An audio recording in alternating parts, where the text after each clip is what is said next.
Hey guys, what's going on? It's Kel back here again, representing the 40k channel, bringing you another video today. This is the second video today, because the Warhammer community page has dropped yet another news video regarding some of the rules for the upcoming 9th edition Warhammer 40,000. Caller sent me a message saying, go on, check it out, do a video, so let's see what we got. So here we are, Warhammer community page, Warhammer 40,000, once again the 9th of June, 2020.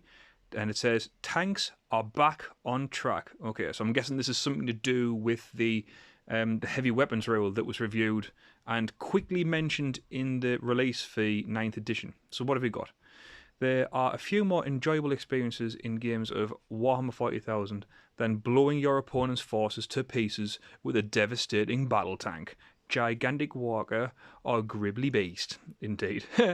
Yet some wily enemies will insist upon ruining your fun by bogging your otherwise unstoppable pride and joy down in melee until it grinds to a halt.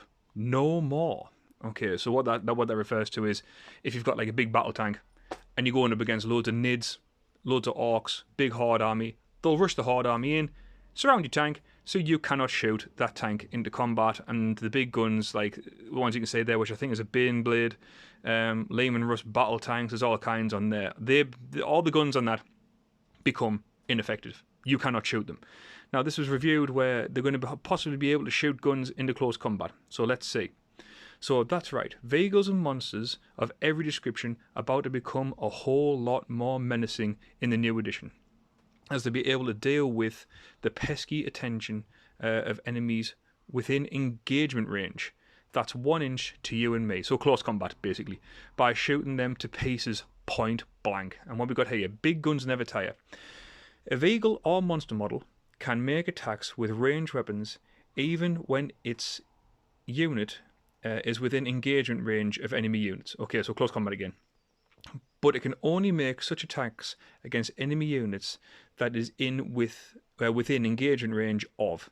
So basically, if you want to shoot your guns into close combat, you have to shoot your guns into close combat. You can't just shoot them here, there, and everywhere by the look of it.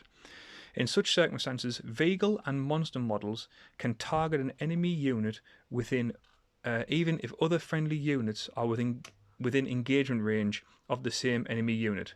Note that if a vehicle or monster unit has more than one range weapon, you can still choose to target units that are not within engagement range of the firing model's unit, but they will only be able to make the attacks with that weapon if all the enemy units within the engagement range of the firing model's unit have been destroyed when you come to resolve those attacks.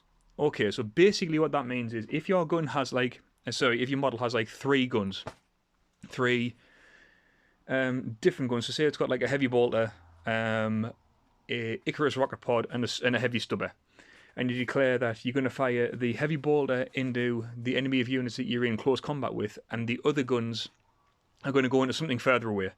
You have to clear out what you are engaged with in close combat before those other 2 guns fire. So if you're going to clear the units that you're in close combat with, you better make your most effective guns to clear that out. Otherwise, the other guns ain't going to be allowed to shoot. So in addition, when a vehicle or monster model shoots a heavy weapon, subtract 1 from the hit rolls when resolving that weapon's attacks whilst the enemy are within the engagement range of the model's unit. Okay. So as you can see, the vehicles and monsters won't have it all their own way. They'll suffer a small penalty for the hit rolls, maybe because the targets will be clambered on or clambering all over them, trying to find a weak spot, which is fair. That makes sense. Still, if you want to make the most of this newfound freedom, now's the time to outfit a shiny new vehicle with those heavy flamer sponsons, so heavy flamer weapons you always wanted. Basically, what we're going to see is every tank, like we say here, this is, I think that's a ball predator. Yeah, Blood Angel's ball predator.